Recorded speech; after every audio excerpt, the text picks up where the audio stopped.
3,500 bonus confirmed.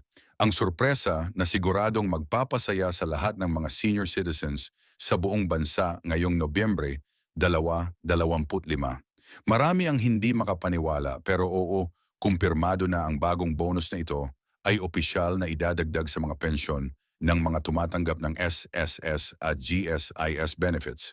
Kung ikaw ay isang senior pensioner o may mahal sa buhay na makikinabang, manatili ka dahil ipapaliwanag namin ng detalyado kung sino ang kwalipikado, kailan matatanggap ang bonus, paano ito ipapadala, at anong mga hakbang ang dapat gawin kung may problema sa pagkatanggap.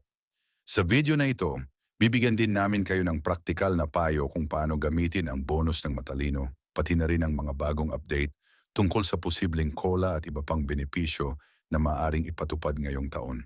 Huwag mag-alala, lahat ng mahalagang tanong na naririnig namin mula sa marami ay sasagutin sa madaling paraan at malinaw na salita para mas madali ninyong maunawaan. Ang balitang kumalat sa social media at mga pahayagan na magkakaroon ng 13.51 lang na beses na bonus para sa unang batch ng mga SS at GSIS pensioners ay nagmula sa opisyal na pahayag ng mga ahensyang responsable para sa pamamahagi.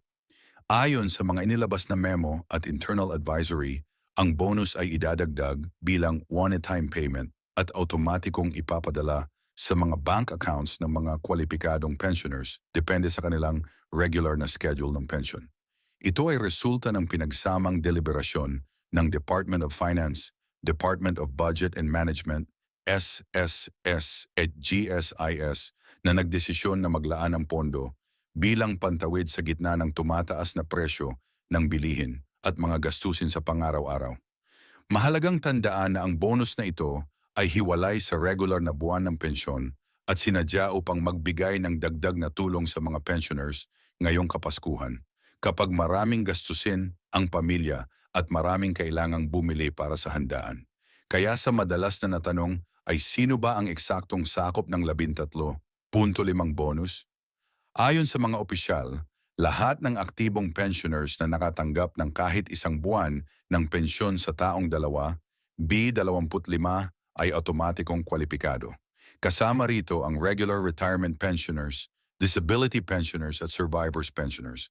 Ibig sabihin hindi na kailangan ng hiwalay na aplikasyon o pagpapasa ng dokumento para mag-claim ipoproseso ito ng ahensya. Gayunpaman, may ilang kondisyon na dapat i-check. Dapat ay aktibo at hindi suspended ang bank account na nakalink sa inyong SSS o GSIS record. Dapat tama ang pangalan at account details at dapat walang anumang administratibong hold o legal freeze na nakaapekto sa account. Kung may mismatch sa account name or may problema sa status ng account, maaaring maantala ang pagpasok ng bonus hanggang matapos ang pagwawasto ng detalye.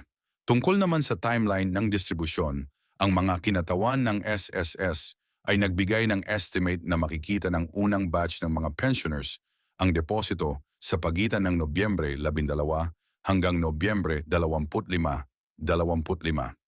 Ngunit ang aktwal na petsa ay nakadepende pa rin sa petsa ng inyong regular na pension deposit para sa GSIS retirees. Ang schedule ay ipinahayag rin na sinusunod ang existing payroll calendar ng ahensya. Ibig sabihin, kapag regular na umiinog ang inyong pension tuwing ikatest ng buwan o sa mga naka-assign na petsa, ang bonus ay ipapasok kasama sa inyong regular na deposit o bilang hiwalay na transaksyon sa loob ng nabanggit na window. Mayroon ding naka-assign na backup plan para sa mga senior na walang bank account. May mga outreach caravans at remittance partnerships na ilalagay upang matulungang makatanggap ng bonus ang mga nasa liblib na lugar o yaong hindi pamilyar sa online banking. Maraming pensioners ang nag-aalala kung paano malalaman kung dumating na ang bonus sa kanilang account. Ang pinakamadaling paraan ay i-check ang inyong bank SMS or email alerts kung naka-enable.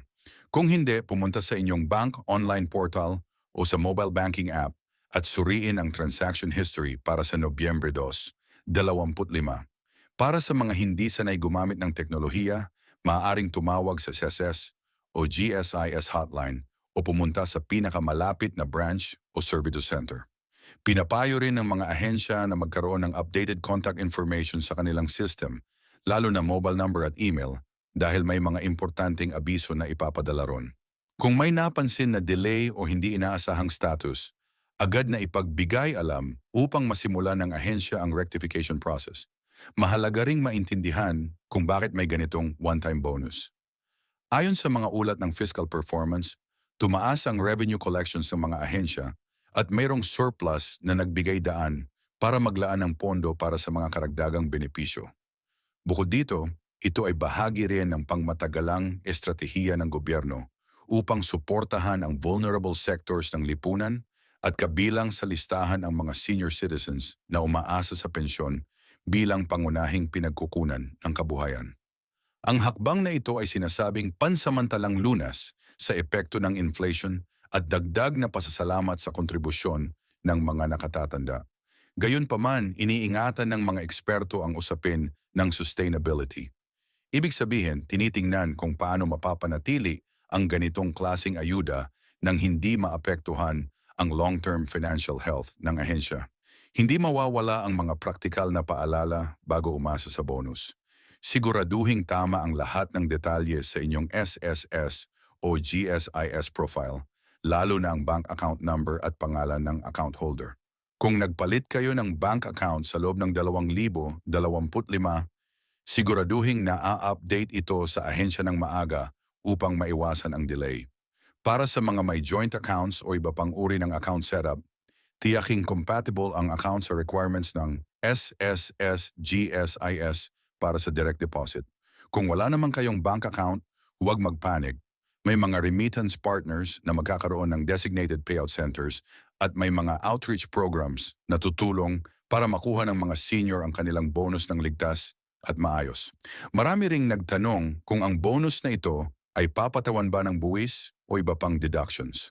Mahalaga, ang one-time bonus na ibinibigay bilang social welfare assistance sa mga pensioners ay karaniwang hindi pinapatawan ng income tax. Ito ay itinuturing na assistance at hindi regular na kita. Gayunpaman, maaaring mayroon nun pa ring administrative fees mula sa remittance partners o bank charges depende sa uri ng transaction at kung may conversion ng currency or cross-bank transfers. Ang SSS at si GSIS ay nagbigay ng paalala na sinisikap nilang ibigay ang buong halaga ng PH 3-5 ng walang bawas. Ngunit kung may transaction fee na kailangang i-absorb, ito ay minimal at ipapaalam sa mga benepisyaro. Ang reaksyon mula sa mga senior citizens ay puno ng emosyon. Marami ang nagpasalamat at nagsabing malaking ginhawa ito para sa kanilang pang-araw-araw na gastusin at para sa paghahanda sa Pasko. Ang karanasan ng isang retirado mula sa Laguna na nagbahagi sa social media ay sumasalamin sa damdamin ng marami. Sinabi niyang ang 13 ay magagamit niya para sa gamot, pamaliit na salamin at maliit na salusalo kasama ang pamilya. Marami ring nagsabing ilalaan nila ang bahagi ng bonus para sa pamamalengke, kuryente at iba pang gastusin na tumataas. Sa kabilang banda, may mga organisasyong sumasabing dapat gamitin ang pondo ng may pag-iingat. Hindi lahat ay dapat gastusin agad. Magandang maglaan ng parte bilang emergency fund. May mga panukala rin mula sa senior citizen groups na dapat gawing regular ang ganitong dagdag na benepisyo o kaya naman taasan ng base pensyon. Ilan sa mga panawagan ay ang pagbabago ng minimum pension rate at mas permanenteng cost of living adjustments. Ang mga panukalang ito ay hindi madaling ipatupad dahil nangangailangan ng batas at budgetary allocation. Pero ang pagkakaroon ng one-time bonus ay nagbibigay ng momentum para talakayin ang mas malalaking reforma sa pensyon sa hinaharap. Ang debate ay umiikot sa kung paano maibibigay ang mas matibay na proteksyon sa mga pensioners nang hindi napapabayaan ang fiscal stability ng mga ahensya. A profit sa mga anak at apodang sa mga pensioners. Sa ito ay pagkakataon para magtulong-tulong. Kung ang inyong parents o lolo't lola ay matatanggap ang 3 at 5 piso, magbigay ng gabay kung paano gamitin ito ng makabuluhan.